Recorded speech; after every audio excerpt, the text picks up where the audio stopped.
તમે ગોંડલ નગરપાલિકાની તાલુકા પંચાયત અને જિલ્લા પંચાયતમાં બધી જગ્યાએ બેઠક રાખેલી છે.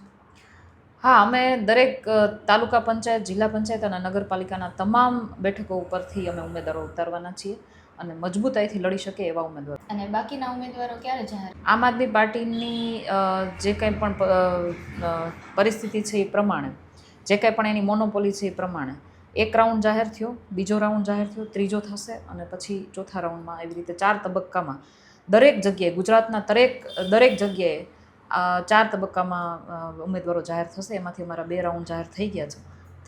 ત્રીજો અને ચોથો રાઉન્ડ જાહેર થવાનો છે. એ સમયે બધા ઉમેદવારોને જાહેર. ગત ચૂંટણીએ આપણને આમ આદમી પાર્ટીને એક પણ બેઠક નથી મળી, તો આ વર્ષે કેટલી બેઠકનો અંદાજો છે તમારો? જો કેટલી બેઠક આવશે, શું થશે, શું નહીં, એ બધું જનતા નક્કી કરે. આ દેશ લોકશાહી દેશ છે અને જનતા છે એ સર્વોપરી છે. એ હું કે તમે ન નક્કી કરી શકીએ.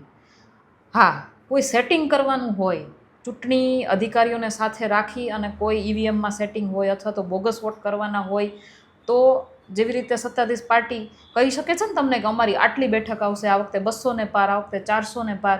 એ લોકો ખોટું કરે છે એટલે કહી શકે છે. અમારો આધાર તો મતદાતાઓ છે, અમારો આધાર તો જનતા છે અને અમે લોકશાહીને જીવંત રાખવા માંગીએ છીએ.